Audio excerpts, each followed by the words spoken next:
My name's Aidan Hathaway, and this is Uncommon. Uncommon is a production by Neuralle, a full-service digital agency. If you want to grow with a premium agency and have the ability to work with Jordan directly, then learn more at neuralle.com/media and request a callback. That's neuralle.com/media. My name is Jordan Michaelides, and I'm your host on a show where we dig deep on unique individuals. If you like the show, subscribe. We would love that. It gives us a lot of support and helps us keep things going as well. You can always give us a nice little like, which is always useful. Show notes are down below, just in the comments section. You can also find a link there in the description. It's neuralle.com/podcast for all previous episodes. If you want to listen to the audio, if you don't want to be watching it on YouTube, you can find us on all your good podcast apps. That's Uncommon Show. You'll be able to find us everywhere. If you want to see behind the scenes with us, what we're doing each week, search Uncommon or at Uncommon_show on Instagram, and you'll find us there. But what can I say? Thank you so much for checking us out, and let's get into it. My guest this week is Aidan Hathaway, co-founder and creative director of WHITEFOX Marketing, and the guy who has to deal with Marty's creative promises and late night FaceTime calls. Aidan, thanks for coming in, mate. John, thanks for having me. Good start. Yeah, very good start. I didn't fuck it up. Last week I had, what's his name in? Will Anderson, and like I like to sort of lean towards the guest when I'm doing the intro because it feels fucking awkward, right? And for some reason I enunciated comedian, and I looked at him when I did it, and he's just like smirking on the side, like, what's that about? Making a comedian laugh's always a good thing. Yeah, it's a very good thing. And here we go, our fucking, as we're starting, these fucking guys right over the top. We're having our usual coffees, and we've got just the perfect day. The day I tell you to move it from 3 to 11, we've got people abseiling from the roof to clean the windows. Just fucking great. They've been told to stop. Yeah. So let's see how that direction goes. All right. I want to start off things with true or false questions. Okay. There's a lot here, so I'm probably going to go for the ones that have the best comedic effect. First one. You've written a book called Young, Dumb, and Full of Yum. Yes, it's a cookbook that I wrote when I would have been like 18. And it was all about getting young guys to cook food. And I called it Young, Dumb and Full of Yum, and I actually launched it. It never actually went anywhere. I just still got it in-house, but I launched it on when I was on Who Wants to Be a Millionaire. Okay. That's right, you were on Who Wants to Be a Millionaire. In the hot seat. Fucking hell. But, can you send me a photo of that? Yeah, just absolutely. for personal gags. Yeah, done. But yes, look at that. now I want to turn it into a YouTube series. That would be The good. mediums have changed over. That was, 10 years ago. So Yeah, that's like the days of Ready, Steady, Cook, and that was like peak celeb chef period. Correct. I remember I used to watch like MasterChef, and like my favorite thing was the Fridays and the masterclasses. Yeah, masterclasses. It was like a double episode. Yeah. Went And for 2 I'd take hours. notes, and I'd be like really serious, like, Mum, I'd be recording it on Foxtel, whatever, the thing that you record. I think it's like IQ or something like that. And I love that. I've still got I'll show you afterwards. I've still got the recipes that like George put up, and then I eventually worked for him at the press club like years after that and told him that, and he fucking pissed himself off. Did you get paid? Yeah, I got paid. Yeah. Do you know what? That's an interesting one, because like we have a sort of made establishment alumni group on Facebook, and everyone is like really disappointed. There's a lot of people in there who accidentally were underpaid, and they say that he's been pretty harshly treated. Yeah. Like, because to be honest with you, it's a fucking industry standard. Yeah. He's not the only one doing it, and the fact is he came out and said it. I mean, like the old GM who now owns Apoca in Carlton and Alaros in Camberwell, said the same thing. She was like pretty fairly underpaid. Yeah. But she was like part of the management team. She didn't even know. Yeah. Well, I mean, it's classic Australia where they go after someone who's like, I mean, I think Coles has been done now for heaps, not a fucking peep. Exactly. No one says 20 anything. million and underpaid. Yeah. Not a peep. Yeah. They just go for the. My old boss reckons it's because he's Greek. Of course she does. We're all Greek, and she's like, it's... The Greekonomics. Yeah. No, not that he underpaid, but that he's been like made a martyr. You know what I mean? But anyway, that's enough I'll say about that. Okay, another one. No one should use the word bespoke. I hate it. Okay, why? I don't know. I just think it's such a shitty word. It's banned in the agency. If I ever see it, I get it changed pretty quickly. But the team now know to stay away from that. I just think there's so many better words to use than bespoke. Yeah. Are there other words that like? Do you have a list of words like gourmet or any other things? I like mean, that? there are, but I mean, it's one of my biggest things in my whole career has been the same. Is that it's, you know, I hate when people. You can tell when you read something that whoever's written it has found the word that they want to use, and they've gone to thesaurus.com and then found like the Another fanciest word. or nicest other word to say something that. And I just think sometimes it just needs to be direct as it comes, and you just say the most basic way possible without it. Because I mean, people aren't stupid; they can sort of see when it's, you know, when it's been said like that. I really like that approach, and I like that thought process because I've always been fascinated by linguistics, particularly in marketing. Like linguistics, propaganda, all these little cool little areas that funnel into the world of advertising and marketing. And I feel like linguistics is a really good one. I reckon one of the best books you can read on, if you're an English speaker, on linguistics is a biography of Winston Churchill. Mm-hmm. Like that guy was a prolific writer, but also used words that everyone understood, but were still strong. Yeah, that's such a good point. Boris Johnson's biography is my favourite, and it's seriously fucking fascinating. Like the way that he would construct his speeches during the war times, and he would only use English native words, not Latinized words that you get. You know, like how when the Normans came over and they changed like pork and pig and all these random words. He would only use like universally known words in England. And so I feel like that thought process is what you're talking about, is cutting through the shit and finding 100%. Like really, really strong 100%. And good words. Yeah, and it's, I mean, like I said, the audience, I feel like they're smarter than a lot of marketers and advertisers give them credit for. Yeah, and they see right through it. Exactly right. Yeah. So sometimes, you know, it's classic, don't use 10 words when 4 will do. You know, use, you know, the word that, you know, just explains it at the best possible way. And cut through the shit.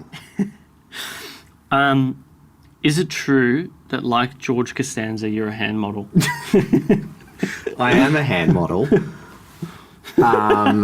Yes, I am a hand model. Done a bit of work. I don't wear oven mitts, but... Is this true? Yeah, it's true. Wow. Okay. So I just did a shoot for... Am I allowed to mention brand names on here? I just did a shoot for Vitables, the vitamin company. And then... But it's a running gag that I've just got really nice hands. Everyone says I've got girl hands. You probably can't say that anymore. But Mum would always say I had piano fingers. Yeah. And I played the piano as a kid. And then it's just classic that, you know, just being stupid working in an agency, my old agency at Willow and Blake, we created an Instagram handle for it and just took the piss out of, you know, these sort of model pages, said that I was represented around the world by fake agencies and things like that. But I have been booked a couple of times for actual hand modelling gigs, and it's always a bit weird because I feel like I'm taking the piss out of it, but then there's like a genuine actual hand model, other hand models there, and they're all like, how long have you been doing it for? And I'm like, oh, you know, a few years, but it's a running gag, but the hands, they are model-like. Oh my God. It is so good. That's really good. Look, this is one of the... Did you just think that was a joke? No, I thought it was a joke. Most of these are, but hilarious. That's good. There's so many other here that I want to ask you, like, does Sam McClure and Kane Corns make you passionate about footy? There's a whole bunch. My Twitter, my anonymous Twitter profile. But the most important one I've got to ask, which is what Marty told me, is to ask you about captaining a yacht for a few months in Croatia. And it was actually in Portugal. So, in Portugal? Yeah, Portugal. Of course you we were... I was travelling around Europe on a big Europe trip, 2012, end of the world. It was meant to end in December, so my best mate Heath and I went on this trip around the world, and we were just going to go out in style. And then, so we were in Portugal. We're in Lagos, which a lot of people know is a super party town, famous for their booze cruises and things like that. So we went on one as patrons the first time, and then we went on as the second time to just enjoy the summer festivity. And then they asked us to stay for the whole summer and run the cruises. So Heath and I did that for 3 months. Wow. It was quite an experience. Came home a different man. That would, because I've seen, so I went to Turkey in, this is actually the same time, 2012 I went to Turkey, but it was at the start of the year. Yeah. And we went on one of those sort of galeys, I guess you can call them. They look like yachts, but they're really like motor powered. Yeah. And they just cruise from bay to bay, right? And they probably can fit like 10 or 20 people. Yeah. The way this worked out is we just went with a bunch of family friends and hired the whole thing. Yeah. It was fucking really nice. Crazy cheap for 10 days. It was like $1,000 a person for 10 days. Yeah. Like $100 a day and you're fed for 2 meals and you're on this luxury yacht. We did it as well on that same trip because we did the Sail Croatia, which was exorbitant. Yeah. And then we were like, fuck that. And then we were going to Turkey and we were like, we should do another sail. Yeah. And we did the one from Fethiye to Olympos, I think. Really? I think that's where it was. We did Fethiye to Marmaris. Yeah, so we did Fethiye to Olympos, and the same thing, beautiful boat, 12 randoms. Wow. You know, so much more cheaper. They were catching fish off the boat. Yeah. Cooking it up. We found it was such a bizarre, like you felt, I was like, this is how the 1% lives, because when you go to Turkey, it's a poor country, particularly in the south. Outside of Istanbul, most of Turkey is really poor. And you're on this boat and you've got this crew. The crew just sleep either down in their crew rooms or they sleep on the beds at night because it's often so fucking hot. Amazing, like the food that they cook is amazing, and they've got like the classic Zodiac and like spearfishing and all that. Like one day we just saw like a school of like big bluefin tuna or yellowfin tuna, I think it might have been. And they just go and hunt that down and we've got like a whole fucking tuna. Which is just unheard of. The Croatian one, we were literally fed fish sticks, and like it was like we had a great time, but it was god awful for what our expectations were. And then we did the Turkey one, and the Turkey one was unbelievable. Yeah, you can tell sort of Croatia has been really not gentrified, but it's been fairly hit hard by the tourist sector doing that. Yeah. I mean, you can even start to see it now in Turkey. I remember we were in this boat, and people would come by on those sort of more uni student type things, and the music is pumping. You could hear them coming from a mile away, and the captain would just turn to like my dad and his mates who were sort of in charge of where we were going, and he's like, let's go to another bay, like another nice bay around the corner. Well, that's why I love the Turkey one. Was they just parked the boat in a little cove and anchored, and you'd swim, have dinner, drink, play games, whatever. Where the Croatia one was like into town, port, everyone to the bar, everyone loose as hell, back onto the boat, and then wake up halfway through the next day, and you're already on the way. So, but yeah, Turkey is one of my favourite places. Did you ever go to Cleopatra's Bay? No. Okay, that might be on the way to closer to Marmaris. Yeah. That was the first place we stopped in when I thought like, I feel like I'm home. Yeah. If that makes sense. Yeah, like the things that I grew up seeing as a kid, Greek Cypriot family. Yeah. I remember Dad was like really emotional when he was there because he saw a lot of people that looked like his dad. So it was just, for me, it was a really surreal experience. I always regret that Lauren wasn't there, because she decided, I'll wait and work an extra 2 weeks before I come meet you in Europe. And that was the first come off the rank. Yeah, it was amazing. So anyway, Good now place. childhood. Yes. You grew up in Kangaroo Ground. Yeah. Son. Well, of research Yeah. next to Kangaroo Ground, but out in the northeast. Your family's actually, well, your dad is Indian, right? He was born in India. Yeah. From English back, Anglo-Indian, as they're described. Born in India, third generation born there, or his great grandfather went to India after they colonised India, and then was born there, grew up there, and then came to Australia. Okay. Yeah. What's sort of your earliest memory of your childhood? Oh, God, that's a good question. I was actually having this conversation a couple of nights ago about how far you can think back, and whether it's you seeing photos and then, remembering, but not actually remembering it actually happening. Yeah, because you're remembering a memory. Yeah, correct. And the funniest thing was, we were talking about this, and one of my earliest memories is that I was always an entertainer, which is weird because I'm a pretty introverted now, but back then I was quite extroverted and singing a lot of John Farnham. Okay.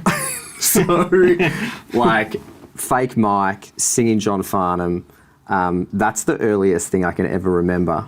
But really, I had a really blessed childhood, but if that's the only thing. But I think that's my earliest memory. Was there a song of choice that you always went for? You're the Voice. You're the Voice, yeah.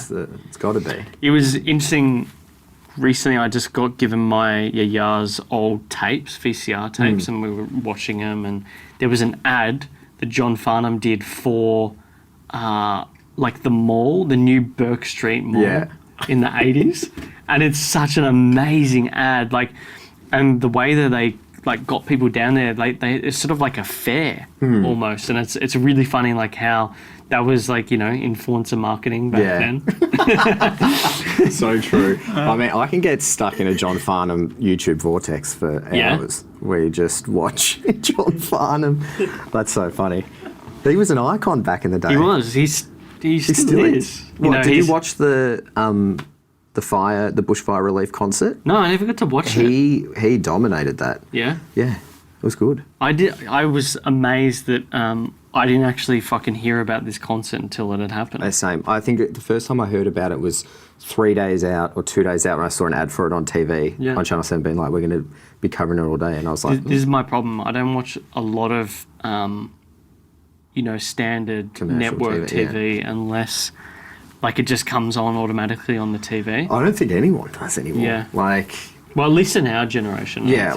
Our generation. My mum will still watch, the news in the background and stuff like that, which is interesting. I mean, I just had some mates sell a show to Channel 7 which will come out in April, so I will be the first time in probably years highlighting a show to watch. Yeah. The only other thing I can think about is when I'm at night sitting on the couch and maybe I look at Twitter or something like that and everyone's talking about maths. Yeah, I can't. I haven't watched it, but I was like, I wonder if it's still on. I just want to see what it's about. And then, I got the clips. It's just people arguing the whole time.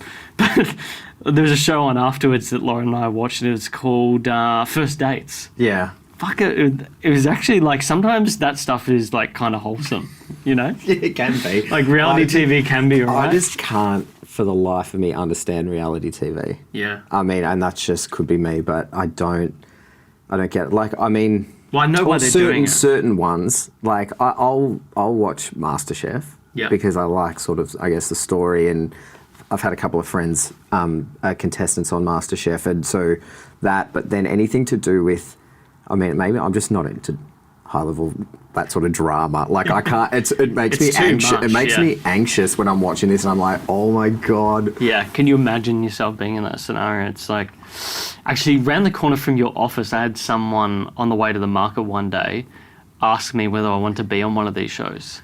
Yeah. What was it? I think it was Married at First Sight. I got asked to be on The Bachelor. Did you? Yeah. Yeah. They was some scout from Channel 9. I'm like carrying this Nana roller bag, and she's like, "Do you want to be? Oh, hi, I'm from Channel 9. I'm a scout, and do you want to like? Have you ever considered being on reality TV?" I'm like, maybe. Depends. And then she's like, Married at First Sight, and I'm like, No. I'm engaged. Sorry. Well, I mean, I remember when the first Big Brothers, like the original Gretel Colleen Big Brothers were happening, and everyone was like, "Oh my God, you should be on Big Brother, and you should go on Big Brother," all this sort of stuff. And I was just like, "Do you want to be that person who's becomes Aidan from Big Brother?" No, you don't. No, that was my personal preference is no, but yeah, I just not into it. But like it's the same sort of back to that thing about television. It's sort of I think everyone just gets their content now, like watches YouTube, and you can watch enough stuff on your device now. Then YouTube is the reality TV that I want, and I think if I think about the people that I've interviewed on TV and the ones that have come out wholesome, the only real one I can think of is someone like Sam Wood. Yeah, and in that case, it is very rare because he went in for the right purpose and he had good intentions. Yeah. Whereas most people who go on reality TV don't. 100% agree. So that was the lesson for me, and it's quite obvious that in 99.99% of chances of me being asked to be on reality TV, there's no fucking way. Well, do you think it's changed now? Even that was only 4 years ago, 5 years ago that Sam was on that it's now just about drama. Yeah. Like it's now just about ratings. Like it's not actually match people who are going to be good for each other. 100%. It's match like, people who are going to can we clash and get going to the girl create to cry? create good TV. Good TV. I don't think it's good TV, but advertisers would think it's good TV. And then, it's The cutaways. Yeah. The cutaways is what kill me. Anyway. Now, I want to talk about your early, I guess, career. Mm-hmm. I know you went to Zavs. Yep. But you didn't actually board, you just stayed with mates. Yeah.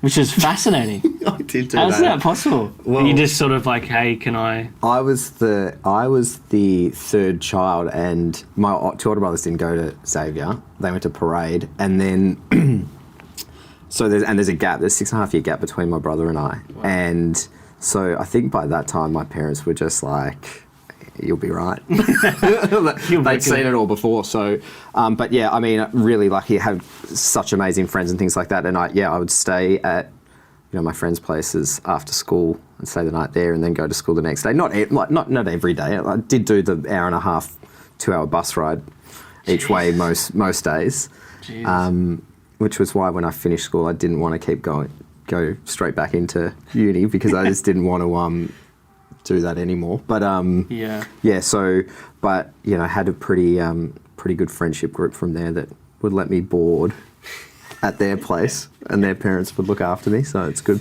You studied naval architecture at RMIT, which is, I remember chatting about this because I was fascinated with it when I was at high school, and I thought, I'm going to be a naval architect. But then you ended up as a copywriter. Yeah. So riddle me how the transition from budding naval architect to that. Well, it took me 5 years to find out that's what I wanted to do with naval architecture, because growing up in high school I was so against the system of, even from that age I would always push back, and we'd have your vocation advisor who would help you with do it, what do you want to do when you're older, and these are the subjects you should do, and I was always like, how are you meant to know when you're 15, 16 going into year 11 that what you want to be when you're older, which then would influence the subjects that you had to pick in year 11 to get the score that you required to then get into the course that you wanted to do. I mean, so many things change, and I just thought it was so much pressure, and I'd always be like, well, I don't know what I want to do. Like, I don't know what I want to do. When I finished school, I did my work experience as a dentist. Really? Yeah, because I wanted, growing up, I thought I wanted to be a dentist because I had braces when I was a kid. Not that you could probably tell because my teeth are fucked now, but he drove a really nice SL Mercedes, and I was like, geez, if you can what do you got to do to be able to drive one of them? I want that. Exactly. So, and that's how, as a kid, my brain thought about that. But, it was, I didn't know what I wanted to do. And then it was, well, do the most broader subjects possible to give you a score where you can choose later. And it was, maths methods, French, chemistry, biology, English, obviously. And so once I finished school, I moved to Byron Bay. I went to school. I didn't come back for 8 months or whatever. Really? And just stayed there and worked up there and lived up there with a couple of mates. And seems like a regular thing in your life. Go on a holiday. Yeah, and stay. Exactly. Like, well, if it's good, stay. And I didn't even check my enter score until sometime in February. Like, I just didn't worry about it, didn't care, because I just knew that, hey, the decisions I was going to make were all going to come later on in my life. I wanted to travel a lot, and I spent like those first 5 years working 6 months traveling, working 6 months traveling. And then finally got to the realization, I was like, hey, I grew up down in Sorrento my whole life, every summer. Love the water, love drawing, love all that sort of, the creative of illustration and things like that. And I was like, well, I want to be a naval architect there. I want to design boats. And I did get a helping hand from that movie, The Island, where he's a yacht designer in that movie. And I was like, that's a pretty sick career. Like, it would be to do that. So I went and studied. There's only two places, back there, I'm not sure now, but back then there was only two places you could do it, University of New South Wales and the Maritime College. That's it. So I did the engineering half in Melbourne, and then halfway through that I went to South Africa for the Football World Cup in 2010. And how long did you stay for? Just the required amount of time, and then I was out of there. But when we were there, the public transport system wasn't sort of set up for a mass event like that. So everyone hired cars. So everyone was driving around in hired cars from location to location, following the teams and things like that. So there were the locals were selling these flags that went on your car window mirrors. So you could everyone could identify what country they were from. So you'd pull up to the lights, there'd be these guys on the street selling, a couple of bucks, these sort of socks that went over your rear vision mirrors that had the country you were from flag. And I was like, what a great idea. Like, so when I came back to Melbourne, I dropped out of uni, and to my parents' dismay, and started a business of getting these socks made for the football teams in the AFL. Wow. Yeah. How did that go? Oh, not great. I mean, it was the experience from that, like, so naive, young, no idea about anything, business or whatever, but just an idea, basically. Read a lot of books, had a really great mentor who sort of took me under their wing to help me, and she got me into meetings with people I shouldn't have been having meetings with. Like, it was an unbelievable ride. And, was meeting with Collingwood, and they were like super keen on it, but you've got to get the official AFL license. Yeah, you do, yeah. Because the AFL owns all the teams.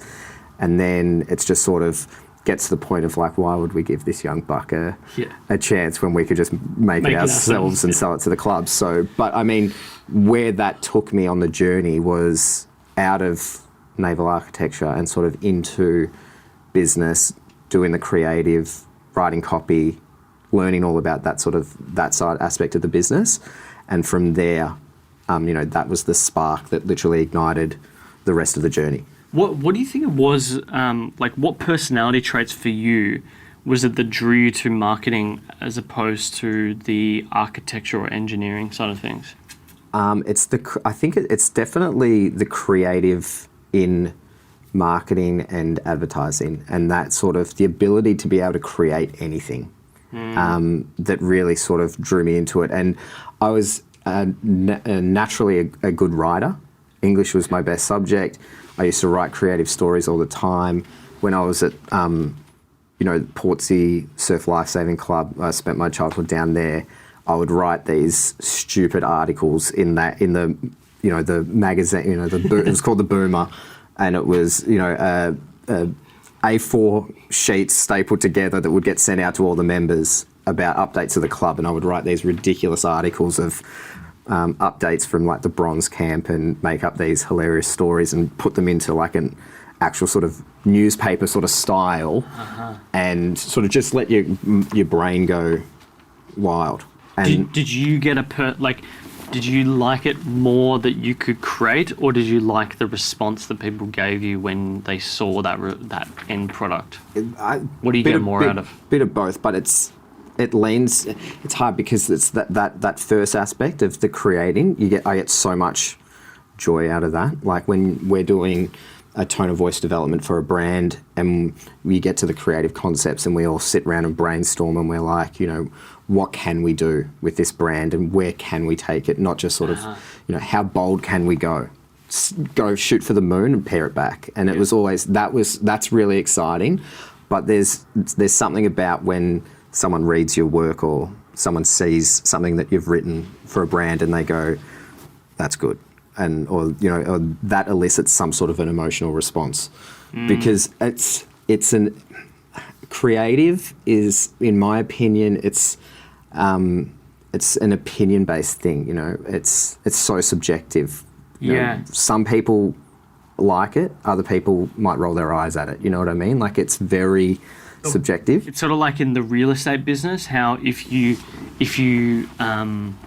know someone well enough, then you can really hit the mark with the deal. And in this case, it is with getting that creative past them. And there's no feeling like that because you feel like, I read this person really well and I understood what they really wanted. Nailed the brief. Yeah. Yeah. There's something about that. Definitely. I don't know what it is, but that's the thing that I get out of it. Telling stories as well is something that I love. Yeah. That's interesting. Yeah. Very interesting. So you were creative director. Well, you had many different jobs, but you eventually found your way to Willow & Blake. Yeah. Creative director there. A few deals that you worked on include Grilled, Sleeping Duck, which I got fucking... You messaged me that and then I get a hit with an ad for Sleeping Duck on Instagram. It does make you wonder when I know it is a cognitive bias, but like, you speak to someone about that and then next thing you know, it's in your feed. Correct. Alphabet City, was that before you and Marty joined up? Correct. You had WHITEFOX Real Estate as a client? Yeah. Okay. So, I met Marty through Willow & Blake. That's right. So, when I was it was my first year at Willow & Blake, 2016. And I'm sure we're going to get to Marty Fox and WHITEFOX Real Estate at some point. But I met Marty in 2016, my first year at Willow & Blake. We worked together there. Okay. And then when I left Willow & Blake to start my own gig, Marty came along with me for the ride on it. What was the meeting? Like, what was it? One of the all-time great meetings, like the first time that Marty and I met. So Erica, who was the co-founder and the creative director at Willow & Blake at the time then, she and Marty had a previous relationship and had known each other, around the traps, and she brought Marty into the agency and with me, and then met Marty in that first meeting, and he goes, I'm a real estate agent and, I want to do this, this and this. And I was like, absolutely no way. Like, I've written before for property clients and they're notoriously safe, very conservative. No one wants to take a risk because marketing's the first one that comes back if something goes wrong. And it's just, a super safe space. And he goes, no, I've got this idea. Okay. I've got this brand name and this idea of what I want to do. And when I say I want to go 10 out of 10 bold, I mean it. And I mean, you've met Marty and I believed it. Like I saw it in his face and I believed it. And and he was, during that time, he was in a non-compete. So he'd finished up at Wilson before he'd started WHITEFOX Real Estate. Yeah. So, mind you, a non-compete with his father-in-law. It is we spoke about that in the interview. It's like, what the fuck? Yeah, I mean, smart by the old man. But so and I think that's how, a lot of people see Marty and I and think that we've known each other for forever, but we only met, it'll be 5 years in the next few months. So it's still a good amount of time. But when we met that first time, he wasn't working he had that non-compete, and he was sort of just working on the brand. So we literally spent nearly every day together, talking or, on the phone, doing the creative. So we started with the tone of voice development, and then we did the content strategy, and then into social media management to start it off sort of 3 months before the business went live on the 1st of Feb in 2017. But that, I feel like, that collaboration of working so intrinsically close together at the start set it up for, what it is today. Yeah. And I know that, I was saying before, you had him as like one of your first clients at Alphabet City. Yeah. But I guess I'm curious, like, when did the scheming... I feel like you've said it to me, like Marty just said to you, like, do you want to just do this together? Yeah. So what was your... what were your feelings when he first approached this? Okay, so this is a great story. So, because again, you know what Marty's like. So, I'd left Willow and Blake at the start of 2018. Yep. And left there with aspirations to start my own agency, which was Alphabet City, and I had WhiteFox Real Estate as one of my first clients, and then so at least I knew, like, I was taking a risk, but I had that. You had a grounding of exactly sorts. Where I knew, hey, I was going to be able to pay my rent. I was going to be able to pay, which is nice. For food. So it was a difficult step, a really difficult step to do that, because I cherished Willow and Blake. I still love that place. It's everything that I have today is because of that. And yeah, so I had that grounding of WhiteFox Real Estate, and then other really great people who were supporting me and helped bring clients on there. But it was towards, so I'm going to say it was probably about September of that year. So we're 8 months into me doing my own thing, living my dream. And Marty called me up and goes, hey, we should start, an agency together. Like, you're doing that. I want to get into that. We can do this and X, Y, Z, and it can work. And I was taken aback by it, but at the same time, my head's buzzing a million miles an hour, because, working with Marty is phenomenal. And I was G'd up, and I was talking to my girlfriend at the time, and she was like, do whatever you feel, gut feeling, like, it's a great opportunity to do that. And I was pumped. And then Marty and I have a meeting every Monday morning to talk real estate and marketing. We do our creative whip and our business meetings and financials and all that sort of stuff. And we were doing that, and we were getting a coffee, and he goes, and I think he might have had a couple of drinks when he called, and he was like, that's right. He goes, gee, I might have gone a bit early on that. And I was so G'd up, and I was like, fuck. But I was like, nothing, you can't lose what you don't have. So I wasn't, it wasn't the end of the world, but, continued on as we went. And then another couple of months passed, and I think the opportunities had really started presenting themselves by then. A lot of the clients that Marty was dealing with on the real estate side had businesses, and, it was all really nicely linked. And so it got to, I think it would have been November, December of 2018. Yeah. And he goes, let's pull the trigger on this. Let's do this. And I was like, let's go for it. And Jan 2019, the business started. Yeah. So we sort of did a little bit of wrapping up sort of the Alphabet City side of things, because we brought a lot of the clients that I'd had there. They came over to WhiteFox Marketing as well. But a lot of that, sort of wrapping up, still working with clients, did one job sort of unofficially as WhiteFox Marketing in December, but then, January 7, 2019 opened the doors. Yeah. So what have you learnt from him as a co-founder? Because co-founder relationships are always interesting. I mean, I've... Lauren and I are obviously in a close relationship and co-founders, so I'm always curious as to, what are the worst arguments, disagreements, or the best things that you've learnt from each other? Marty and I are classic yin and yang.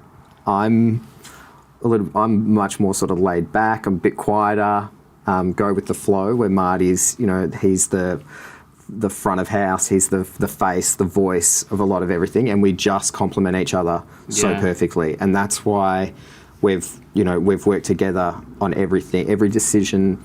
from a creative point of view for the real estate business, we always talk about together. And we've never had an argument about anything. It's weird. It's sort of, we respect each other's opinions so highly. So, if Marty says, we want to do this, and I take a step back and think about it, and I go, we never really have butt heads on those kind of things, which has been... Well, it sounds like it's rational debate. Yeah, exactly. I mean, we're both, both businessmen, both have a really great creative brain, and, we both understand how each other work. Yeah. I think complimenting each other is the best way to put it. Now, settle this for me. Who came up with the deal, obvious, and seals the deal? Me. I remember he said that in our interview. I'm pretty sure. How did you come up with that? Tell us the story behind this. Actually, Erica and I, because we worked on it together, she was all about calling it the deal. So I've got to give a lot of kudos to her for doing that. So we looked at people all around the world, and there was just spending a lot of time with Marty in those sort of early days of coming up with the creative for WHITEFOX Real Estate. It was always just about that, conveying that message of, here's the deal. And it sort of came so naturally of what he was trying to communicate, in the way that he worked and the way that he presented the brand. The obvious and the seals the deal stuff came after that, and that was pretty easy as well, because Marty went to me, he goes, we've got to communicate what the steak is and the sizzle. He goes, it's all about the steak and the sizzle. And then it was just coming up with other words around that sort of mentality and that sort of where that was going. And originally, and if you go back and look at the original presentation that we presented to Marty for WHITEFOX Real Estate, it literally just says obvious for sale. That's how obvious we wanted it to be, that it was here's the deal is the address of the property. Obvious, it's for sale or it's for lease. That's the obvious thing about this property. And then the seals the deal was all sort of the unique selling propositions of the property. And that sort of just evolved as we went on. It's sort of building that language. It was super fun. It would have been a lot of fun. That's the type of clients you want, are the people who are willing to go hard no matter what on getting the right answer, as opposed to fixing things on a certain budget or diameters that don't make much sense. And I feel like you guys nailed it, because it is he copped a lot of shit in the early days, but now people know. Well, exactly. And even early on, so many people giving their opinions on the creative and the direction that the brand was heading, and it was, for that industry, it was in your face. It was pretty, it was bold for the real estate industry, especially the, Melbourne luxury real estate market, which is notoriously conservative, and it was pushing those boundaries. And it's a classic sort of thing that we always talk about in the office, is that, when we're talking to all new clients, there's always a question of how bold are you willing to go? And they given, on a scale of 1 to 10, how bold are you willing to go? And the very next question after that is take a deep breath, relax, and now actually tell us how bold you're willing to go, because the number always drops. It's sort of everyone's at the start we want to be so out there and bold and 10, and then they see it. Yeah, and then you give them the work, and they're like, "Whoa, way too bold." Pare it back a bit. So, WHITEFOX, the business, it's a year in now. Mm-hmm.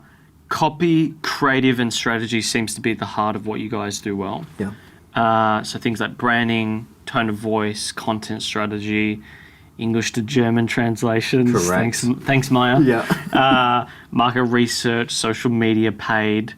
So it's sort of getting on full service, but it is more strategic, obviously. Yeah. Clients like Cobram Estate, WHITEFOX Real Estate, obviously, Tennis Australia. There's a bunch in there. Knowing that you and knowing Marty and yourself, it would have been hard to pare back and not go for just a full-on advertising agency. So how have you sort of like Dan Monheit, he's worked out that behavioural economics is like their little shtick. That's the thing that they do really, really well. How do you think about your competitive advantage in the marketplace? Yeah, great question. And we were discussing this before off camera, and it was, at the start, when we started the business, it was very much like, well, let's just do everything, appease the client, like, yep, we can do that, we can organise that, we'll white label services as WHITEFOX marketing and really put, open ourselves up to everything. But at the heart of it, it was, at the heart of it, it was the tone of voice development. That was my background. I've worked on a lot of that at Willow and Blake. I'm a copywriter. So that was sort of and that's still the things we really love doing that. It's creating these brand personalities and the way that the brand is going to speak, when it gets to market. And, that's what we did really well with WHITEFOX Real Estate. And when we're pitching to clients, or we're saying, these are the things that you've got to do to succeed and create a really memorable brand. You've got Marty in the room there, and he's the walking, talking case study of that this stuff actually works. He, in the meeting, he'll go, hey, Aidan did everything that you're going through right now. Aidan, we had the exact same meeting 4 years ago, and we did the tone of voice development together, and we did that, and it's sort of, so that's I feel like is the core of the business. And then, there's the naming and the branding, the logo, the visual identity, and then from there it's onto the content, and we do it. So we do a lot of social media, so creating those content strategies, the paid campaigns and the strategies for that. And then managing the accounts. But we are sort of starting now, 1 year in. What's next? It's almost like paring back the service offering to the 4 or 5 things, or the 3 or 4 things that you do really well, and nailing that, and then saying, hey, we're not a PR agency, so if you want PR, I know 3 really great people or 3 really great agencies that can help you do that. We'll help you shape the comms and things like that. Yeah. But, that's their domain, and we'll work collaborative. Like, we're a super collaborative agency, I like to think anyway. Like, we work really closely with the client. It's not, we'll go away and this is the only option because we think it's the best, and this is what you got to do if you want to be right. It's sort of like, here's a few options. What's your feedback? Let's evolve that. Marty likes to say he wants to merge them. I'm always like, but I think that's super important. It's being collaborative. This is their brand. They've got to love it. They're going to be working in it every day. They're going to see it every day. So it's about working together to make sure that the desired outcome's achieved. When Lauren and I were sitting down and talking about topics to discuss, I think we're being a bit selfish here, but I think for her as a young creative director, she wants to see where she can learn. And so and it's so cliche to ask, like, what does Aidan's day look like? But I think she's more thinking about what does your day look like? What are you focusing on? What's in the back of your head all the time? Like, I should be doing this thing. I guess for her education, that's sort of key. God, I'm probably not a great teacher, but we'll go through it anyway. But I mean, the thing that's in my mind constantly is the staff and the clients. So staff and clients. They're the things that I manage every day. Okay. So it's managing the team, making sure that they're all in a wonderful place, that the work, the energy in the room's really good, because in the creative world, I feel like if they don't come into the day, or if they're or during the day that they're off, then the work naturally is gonna it fails. It goes down. So it's all about managing, making sure that they're good, and if they bring stuff from home into the office, in their mindset, I'm always like, let's go for a rip around the street and just chat through it and get to the bottom of it. And they're like, oh, it's none of your business. I'm like, well, it actually is my business, because you know, if you're having an off day, if you've got boyfriend problems, or if you know you're not something else that's on your plate, and you're not thinking clearly, it affects your work, and it just naturally is that. So it's, you know, making sure that all the team are in a super great spot, providing the environment where they can create the best work possible. Okay. And then on the flip side, I'm thinking about every single client that we look after and making sure that the timelines are, you know, being adhered to. What's the next step? You know, all the internal meetings that happen for every client with our team. Of like, you know, we do the brief in the team on the job. Then we'll do like the brainstorm where we all just put the ideas out there. Okay, so you all do it together. All no do it together. What. Yeah.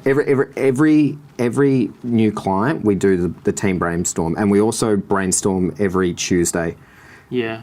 At 10:15. So every Tuesday 10:15, we have all the team comes together, and we just open door policy. Let's discuss any client, anything creative, stuff you've seen out in the world, what we can be doing better. Real open sort of forum there. But back onto sort of what day to day is. So thinking about the clients, thinking about the team, thinking about Marty, and then it's, you know, meetings. It's talking to the clients, managing expectation. I sort of mix up between being the creative director and also account manager as well. Like I'm talking to a lot of some of the clients have the direct bat phone line to me, so they're calling me. But yeah, and then you've got to fit in the time to write, because I still do a lot of. I don't do as much as I would like, but I still definitely do a lot of writing. And then on the flip side of that is that I look after all the WHITEFOX real estate stuff as well. Yeah. That's because you're still listed as creative head of content at WHITEFOX. Yeah. So, and there was a lot of questions that came in about real estate content. Yeah. Obviously. That's interesting. So if you were to look at your job, do you think 80% of it is production and creative work and 20% of it is revenue, or do you think it's closer to like 50-50? Closer to 50-50. Okay. I'd say closer to 50-50. Just purely on time. Like that's cliche, but there's just not enough time in the day. Like, it's I've got to be thinking about the business as well, because, you know, we always discussing, and we have a very sort of open line of communication with all the team. The team always knows sort of, you know, what's happening from the business side as well. You know, where we need to be, you know, what we need to be doing, what our production line needs to look like to make sure that we're actually making money, you know, and what we need to be doing to making sure that we're actually creating the best possible work. So they're open to that. And we discuss that. But so there is a lot of it of running the business, and then there's also a bit of that of like doing the work as well. Yeah, which is what happens when you're a younger agency. I mean, you guys are nearly 18 months into it, so it's actually sort of nice to do that because you appreciate it down the track, I think. Oh, definitely. The team point on the team is quite interesting. It was interesting sending questions to the girls. Okay. Thank you, Maya and Lauren. Oh, no. They both gave me, they both gave me some really good jokes, but they also did give me, I asked them, like, what is it that they respect about you? And I think the main thing they said is that, one, is you're authentic. Like, Aidan is Aidan. He's not Aidan for many different people. And interestingly, they both, because I sent it to them separately, they both said that you always put others first, and that they wish they could tell you how brilliant you are. You made me cry. I'm an emotional person. Which is quite nice. That's really lovely. And thanks, think, girls. And I think Maya in particular is like, because she's sort of, I think she said that this has been her like first proper gig, or one of the first proper gigs that, you know, she's done many different jobs as copywriter, but in agency land, not on the consumer side. So she sort of found you to be quite a mentor, and it had me thinking, like, what, you know, there's always things that you learn from your own stuff. So what have you learned from having the team there? They're amazing. They keep me going every day. Like, you look at Lauren this is her first job in an agency. So she's post grad. We actually met. I did the previous business that she was working at. She was the EA there, and I did the tone of voice development for that company. And then, a few months later, I got this really lovely email being like, I love what you do, and I want to do what you do. And I was like, and she was like, can we catch up for a coffee and awesome. chat about what what I need to read, what I need to learn. She did professional communications at uni, so it was, that's what she wanted to do.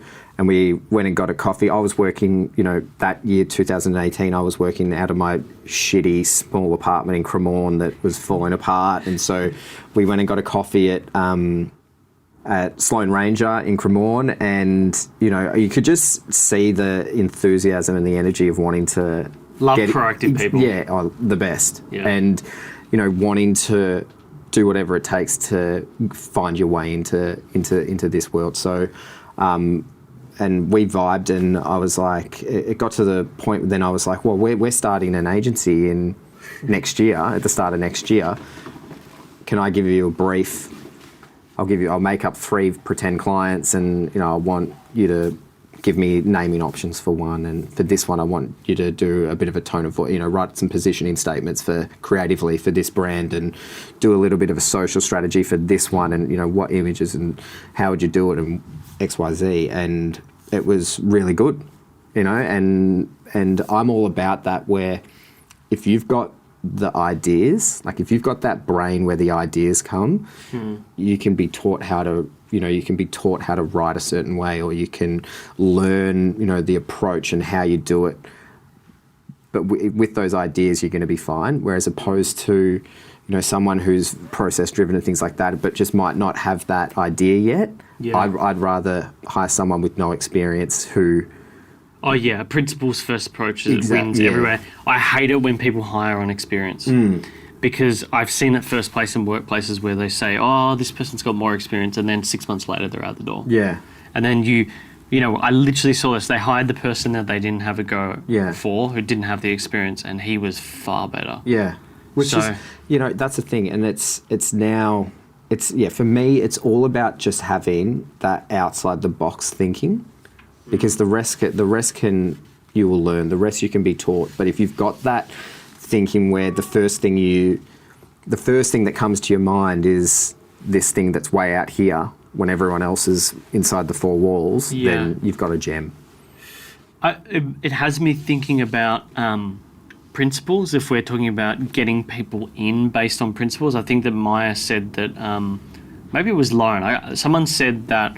As long as you know the audience, the products, and the brand, and you can embody that, you can get cut through with your writing. Yeah. And we had a lot of questions where, like people follow Marty, they follow you. There was a lot of questions around real estate, but I feel like real estate is, like what Lauren or Maya said, it can be applied to any industry. You've just got to frame it correctly for that industry. With that being said, how are you teaching your principle? What are your general principles for approaching any form of creative work, and then how does it differ from industry to industry? Yeah, well, the basic sort of setup of how we'll do, say, a tone of voice development is that we look at the in-depth into the audience, really sort of cutting through of who we're actually talking to. It's pretty basic, who we're actually talking to.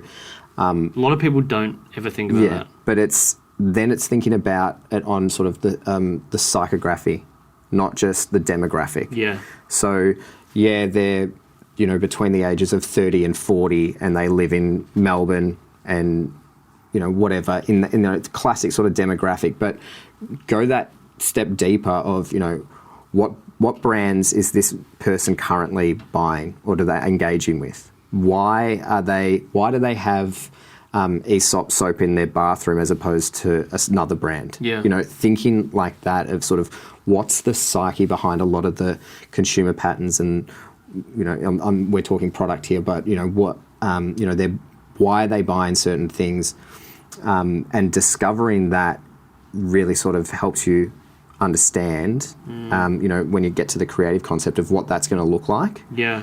So nailing that audience is one of the most important things for us. And obviously we look at the competitors and what they're doing in the same space. And then sometimes we look at ones that, aren't in the same industry but are doing something really good. Yeah. And then it comes down to, what are the values of the business? What are the unique selling propositions of the business? And understanding all that, setting that up with the strategy. Then when you get to the creative, you've got this really great framework of how the creative can roll out. Yeah. And really nailing that. There was someone who asked about that, because you guys, once you get to that point, you start thinking about what's your go-to-market, like what's the content, what's this, do we do paid, blah, blah, blah. And we got a lot of questions about specific use cases, and I feel like it's often lost on a lot of people who are in business when it comes to marketing. It's like horses for courses is the mantra. People think, like, I had a meeting yesterday with a client, they're like, how do we optimize our site for retargeting and this and that? I'm like, what does that even mean? Like, we should just be optimizing your site for sales and conversions. Yeah. Like, what are the results that you want? Don't think about this new gimmick thing. Yeah, the buzz. I should be on TikTok, or I should be here, or I should be there. So how do you address that question with people? Oh, it depends, right? Yeah, everything's different, and in the real estate world, like, I'm not on Instagram as much as I used to be, but I get a lot of real estate followers, and I'm kind of like, I'm not, yes, I've worked on real estate brands, but I'm not really a real estate guy. But and apologies for saying this to all the real estate agents out there, but that industry is, I've never worked in an industry where it's the creative and just the copy approach. Like, this person's doing this, so we'll just do exactly what they're doing. And we'll just change it to our branding. We've had, the sold boards that we did for WHITEFOX Real Estate. Yeah, a lot of copycats. With the text, people that would literally word for word and bang it on their one. And I'm always just thinking sort of like, you've just got to know, firstly, what works for WHITEFOX Real Estate isn't going to work for an ex-agency in South Australia. Different markets, and it's all about knowing your market, and then when you go to do something, like, everyone said to us that you can't do that, you can't talk like that for WHITEFOX Real Estate. You can't talk like that if you've got a house in Toorak. One of the first property that we sold, or that we listed in, WHITEFOX Real Estate listed in Toorak. Marty goes, we just got to put a huge board up, like, not even put the photo up or an address or anything like that. Just a whiteboard? We're just going to put a huge board, the biggest one we've ever done, on Orong Road, and I want you to write something for that. And we wrote 3-bedroom, 2-bathroom, 2-tractor. And that was the first thing that we ever went to market with in Toorak. And it, they ended up selling every property in that development. And but it was just, it's that sort of, the you can't do this and you can't do that mentality that's out there, where it's no different, but you've just got to know your audience and understand it. Like, the feedback was people who thought they knew that, that audience or that criteria were like, you can't. But then when we sort of delved into it a lot more, it's sort of like, these people, they're no different. Yeah. They're all, well, not all, but they're successful people, just because and Marty says this a lot, just because they've got 2 extra zeros or 3 extra zeros in the bank account doesn't mean they don't have a sense of humour. Like, there's ways to talk to people no matter what, but it's just about understanding that. Yeah, and it sort of comes down to being original and authentic, which has me thinking about, which you can't really put a thumb on. Like, you can't really highlight, these are the things I do to do that. So it has me thinking about, like, who are, ignoring Marty, because Marty's obviously like a clear sales and marketing leader. I'm curious from your perspective, who are the leaders that you look to? What is the type of content that you're consuming regularly that sort of gets these ideas floating in your brain? Like, some of the brands that I'm loving, and we talk about them in the office a lot, like AHM. Okay. Really love the stuff that they're doing with their creative. What was another one that we were talking about? It was AHM. We had, well, obviously I love Frank Body, having been Willow and Blake alumni. They're the original and the best by far. But those brands that are changing the perception of what is normal. This product. In that industry, or that product, what, and it's interesting because a lot of when I was at Willow and Blake, it was 99% product that we were working on, where at WHITEFOX Marketing, it's probably 75% service-based. So we work with real estate agencies, we work with property developers, we work with private wealth firms, mortgage brokers. You're more B2B. Yeah, so there's a lot of B2B, but there is then also the element of B2C in those brands of and these people have seen what we've done with WhiteFox Real Estate and been like, they see the opportunity in their industry of being able to do something that's different and something that can make some noise without it being sort of too over the top. But I think it's about seeing the opportunity and taking it. That's for me, and I think that's why they're coming. Why they they want to work with us is because we're willing to work with them on that. If you're thinking about the industry, there's a lot that's happened. I've spoken to Dan about this in the past. Facebook and Google have really dominated paid media now. I feel like I was reading in Mumbrella the other day that WPP had a loss of $200 million, a net loss. It's sort of obvious that independent agencies have found their way to stand out in the industry and continue to make a buck through their uniqueness or being different and creating unique brands. Yeah. I guess I'm curious, how do you see the next few years in the media space? Oh, who knows? Yeah. I think it's all about data. I think that... Yeah, well, you were talking about that psychographic thing. I find that stuff really interesting at the moment. It's all about data. It's scary. The more you look into it and you read up on it, the more you're like, fuck, what's going on? But data. I mean, AI is going to be huge in the next 5 years or so. Yeah. But I mean, I hope there's always going to be a need for someone there with a pen to write good copy and take it to that. But it is going to be interesting, like you said, with all the paid stuff. Like we've just spent the first 2 months of this year rejigging all our social media strategies for our clients. We're finding that organic posting and things like that is almost at a level where it's ridiculous. Yeah, you just got to. Yes, you got to be present on that, but maybe you don't need to post every day, and maybe we can be taking that, the money that we'd be spending on that and funneling it through paid advertising through social channels, which is sort of the way that we're sort of approaching this year, where we're doing a lot more paid for the clients. That has been a big change. You're right about that. Where it's sort of now, you read all these things where your organic content is being seen by 10% of your follower base. Yeah. It's probably even lower. We've seen that. Yeah, it's probably even lower now. And the way that the metrics now on video views, is changed. It's constantly changing. That's why I always say people who say that they're social media specialists, I'm like, yeah, good one. But because it's constantly changing and there's so much, there's so much to continue to learn as that platform grows and the way that they're rolling things out.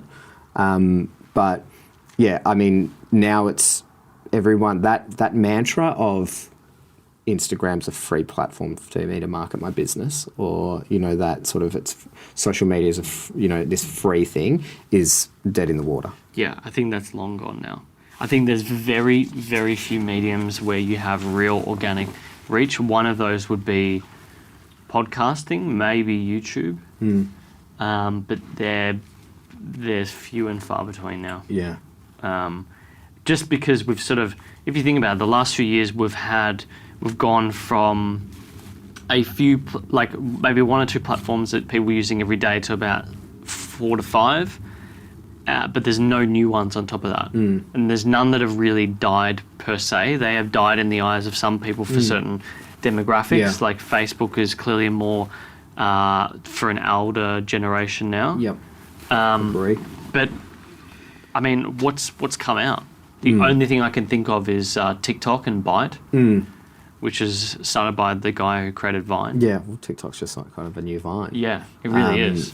So there's not really any other platforms or mediums there. So it's about innovating what is currently available. Yeah, correct. Well, that's exactly right. And it's finding the new ways to do things. Like we're doing, some of the instant experience ads that we're rolling out now with our clients, which is sort of where we're sort of seeing or where we're pushing towards, is that's breathing some new life into it, because it's not just boost, put X amount of money behind this post and push it out there and see what happens. Like there is a lot of thinking behind it. Yeah.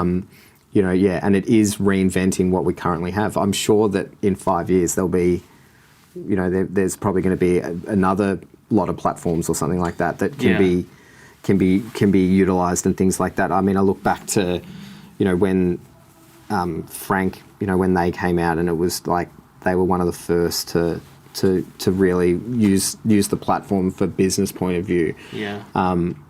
That's got to be something that, down the track there'll be another one like that happens. Yeah, there will eventually. I think Byte is probably the one that'll beat TikTok, because I like TikTok, but TikTok I'm very wary of, being that it's owned by, a company that's got a similar name called ByteDance. Yeah, okay. But Byte is quite interesting, because it is exactly like TikTok, but they don't have the privacy concerns. Yeah. Well, I read that TikTok's about to roll out a whole new privacy function and really and parental, all that sort of stuff. I don't know if I can trust a company that has you know what I mean? Like when it's the Chinese companies, unfortunately, there's always a backdoor through the CCP. So like it's pretty well known. I think that's why a lot of who was I speaking to the other? Yeah, it was actually Dan who mentioned it to me. He's like, most clients they speak to about TikTok were just like, the CMOs are just like, let's just wait and see what happens. Yeah. Which I can understand. Yeah, 100%.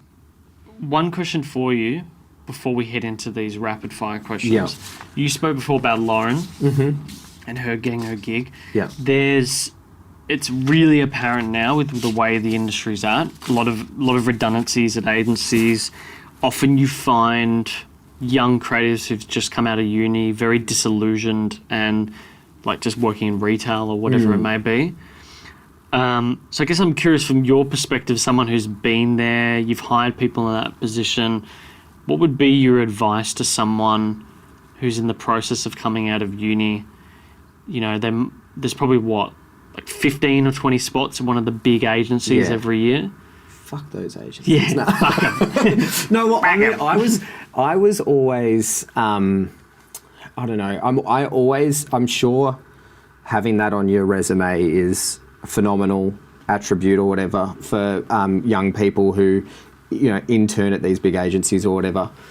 I'm always skeptical about it. Like I always get nervous about the environment of those agencies, and the expectations, and the things that you hear and all this sort of jazz, which is all grapevine stuff. But before I started at Willow and Blake, and I was freelancing before that for my own little gig, and I wanted to get into agency land. Like I was like, I'm ready to go in there, get some experience, a few years of that, learn from the best.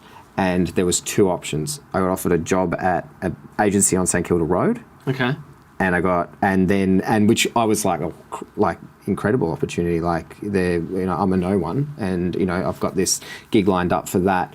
And I went, before I take that, I'm just gonna reach out to Erica at Willow and Blake. How did you know Erica at the time? So one of my really close friends, Katia, was already working there. I'd met Jess, one of the other owners, 10 years ago. So we sort of had, our paths had crossed at times before, and also I sort of knew a few of the people that worked at Frank and a few of the people that worked at Willow and Blake. So, and met everyone here and there. So I knew what an incredible place it was to work at, and the environment that they were creating.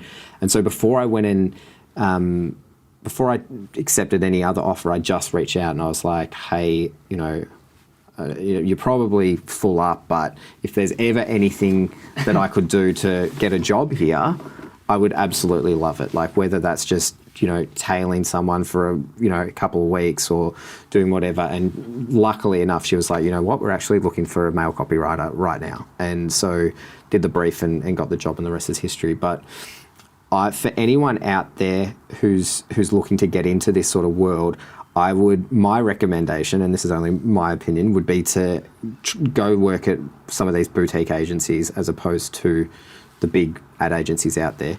Yeah, because you can get more experience, I think. Exactly. You're going to get churned up and spat out probably of the other agencies. And these smaller boutique agencies, you're going to get real experience. They're going to... Lauren's first day, when she started working at WHITEFOX Marketing, she was doing what a senior creative would have been doing. We threw her right into the deep end and was like, let's see how you go. And then it was feedback. Then it was sit with me, and we shared a desk for the first 2 months. Wow. She sat on the opposite side of my desk and we worked together. Just the two of us were the first two people there. And she, she would pick up on the way that I was writing, and I would feedback her creative, and she would come back with her amendments. And, it was a really close, I'm not saying that that's going to be everyone's experience, but it was, I'm a really short and sharp, bold copywriter. I'm not a huge long form writer. I like to get it out, like we said before, use 4 words instead of 10, like I'm sharp like that, and she sort of picks up on that. Now her writing style is similar to that. Mine's more long form, but it's picking up those the little things and working closely and feedbacking. That's the experience that's going to take Lauren into becoming a creative director one day. Like it's learning like that. So I would be going out. It accelerates your experience. 100%. It's like it's get in the deep end and learn. Yeah. Don't tiptoe around or whatever. And I'm a big advocate of reading. Like go out there and read. Like you should be reading, whether it's fiction or other books. Like we have the copy book in the office, which is for any creative out there, I recommend reading that.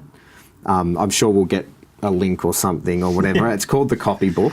I've never heard of it. And it's the original one. It's been updated, but the original one was majority of the best ad campaigns from the 60s and the 70s, like the glory years of copywriting, Mad Men style. And then it's the creative behind that, their process of how they got to that ad, and then other examples. So I'll be buying that. Yeah, there's a guy in there who he's literally written everything out in pen, and it's like scratched out, written scratched out until you get to that level. And everyone's process is different in terms of coming up with how they come up with the creative, but as long as you have a process. Exactly, as long as you have a process, and everyone's process is different, but as long as you've got a process, you'll get there. And that book, for me, Erica got me that book. I got that for Lauren. We've got one in the office.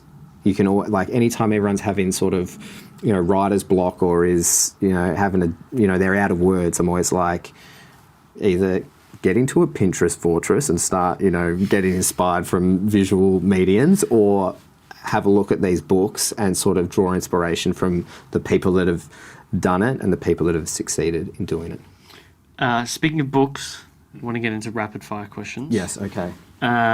What does your morning routine look like? Oh, God, don't ask.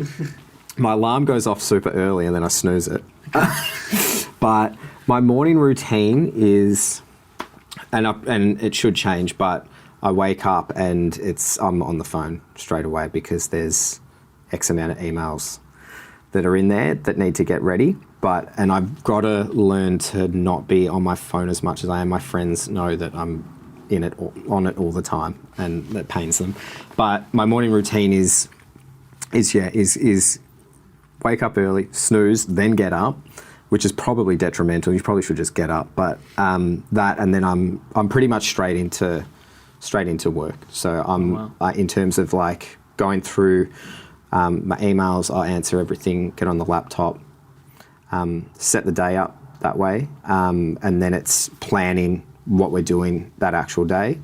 We like to, we try, we don't always succeed, but we get that standing whip in the morning, everything what everyone's working on, what we're trying to get done and achieve that day, and to just help set us up and just to keep us accountable, make sure that we're hitting the certain things. I mean, when you're a small agency with doing a lot of work, it's easy to get stuck on the one thing, where I'm an advocate for, hey, spend 2 hours doing this and then go do this for an hour and then come back and do this, and sort of break up your day, because you just get fatigued if you're working on the same client or the same bit of copy that you're trying to get done for too long. So setting the day up, like we mentioned, I don't have brekkie, which I should because my tummy's rumbling, and intermittent fasting is not working for me, but it's probably because I drink too much. But yeah, so get that day set up before I leave the house, and then coffee depending on the day. I either go to the Paran office to see Marty and do real estate stuff, or I go into the South Melbourne office and kickstart the day. But there's no, as much as I should, there's no, unfortunately, gym routine at Marty's place or anything like that. But I will work on that eventually. We'll get to that. Any dirty chais most of the week? No. This is a sick joke that has got out too far. I had one dirty chai last year. I'm a long black coffee drinker, and the girls are all about oat milk and all these other milks or whatever. And I went one day, I got a dirty chai, a soy chai with a shot of coffee in it. And I walked back into the office and I was saying hi to the girls, seeing what they're up to. And Danae, who's eagle eye, could see the spotted chocolate on the top of the coffee cup. And she was like, "What's in that?" And I was like, "It's a dirty chai." And then from that point onwards, you were known as the guy who had a dirty chai. But now I don't share. It was a good winter drink, though. Aidan Hathaway, the guy who likes a dirty chai. Correct. Hey, not bad. Evening, how do you sort of decompress at night? This is the hardest thing for me, is doing exactly that, because my brain never switches off. It is so hard to switch my brain off. Used to not be able to sleep.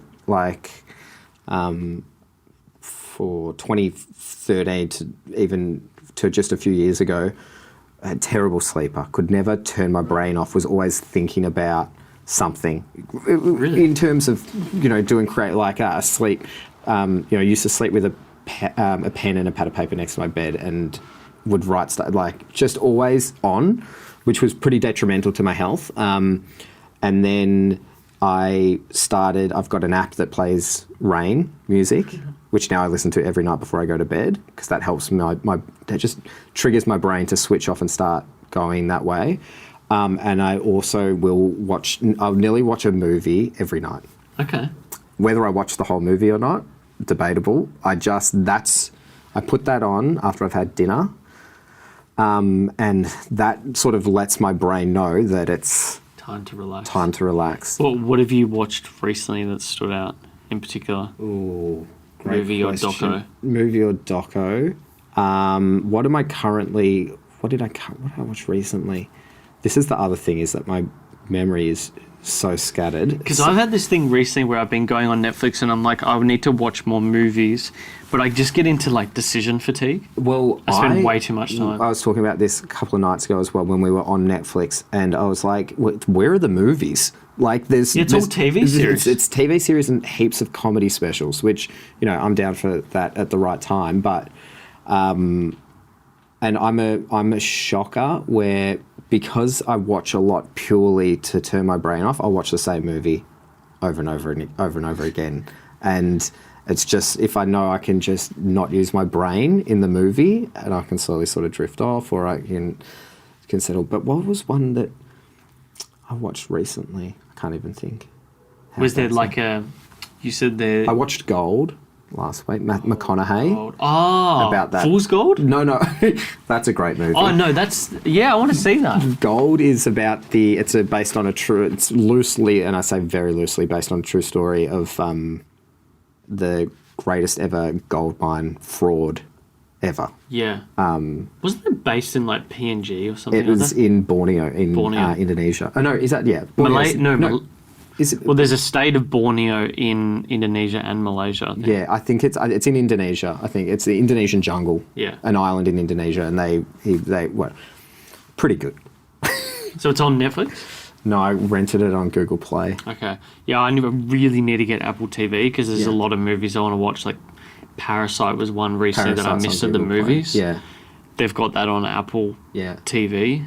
I'm going to have to do something about that. But I love watching a film, at the end of the day, to just shut down. It just tells my brain that it's like the end of the day. It's time to It's time. And like I said, a lot of the time I don't even make the end of the movie. That's probably why I watch so many that I've already seen before. So I don't get, angry that I fall asleep and then I need to watch it again. But I'll shut down and then go to bed. Last question for you. If you could have a billboard anywhere in Melbourne, where would it be? First of all. Yeah, good question. And what would you have on it? Okay.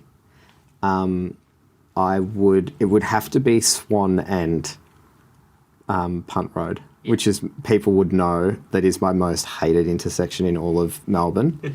I used to live right next to it, and what they've done to it is just stuffed up my commute every day. Yeah. And I got a lady ran up my ass at that intersection recently. So I would have it there because I think because people are stuck there so long, it would get the most eyes on the billboard. And what would I put on it of me or for a client or anything? God, could be for you. Could be a personal message. I might start advertising here with my clients, but I think I'd put just words on it. It wouldn't have any visual, and it would probably say, "Don't give a fuck what everyone else thinks." I like that. Yeah, just that's it. I don't give a fuck. Yeah, just remind people not to care about what anyone else is saying, or about them or whatever. Just live your life and be happy. I like that. Yeah. Very wise. Yeah. There is a lot of wisdom. I probably didn't get a lot of the wisdom out today, but there is some wisdom up there. Aidan, thanks for coming in, mate. Thanks so much for having me. Where can people find you on the interwebs? Not they can't. I'm not on there that much, but you can. You are a ghost online. Yeah, I'm on Instagram at Hathaway Industries. Don't go there for lots of content because I rarely post on it, but you can see some funny stories on there, and then also at WhiteFox Marketing. Of course. Yeah. whitefoxmarketing.com.au. We're cool. So it's just whitefox.marketing. If you want to go to the website, which Marty will be on my ass because it's still just words, but www.whitefox.marketing. Beautiful. Tick. We'll make sure we link that, but Beautiful. Thanks for coming in. Thanks for having me. Thank you so much for watching Uncommon and this week's episode. If you like it, smash that like button. If you want to keep up to date with what we're doing, please do subscribe. We would love that. We'd love to build this audience that we're growing here of uncommoners. If you want to keep up to date with audio, you can search for us on all of your good podcast apps. It's Uncommon or Uncommon Show. Will typically find us. For social, you want to see behind the scenes this amazing studio that I'm sitting in. Just search at Uncommon_show. And everything will be there, including our weekly promos. But look, thanks so much for stopping by. Until next time, thanks for watching.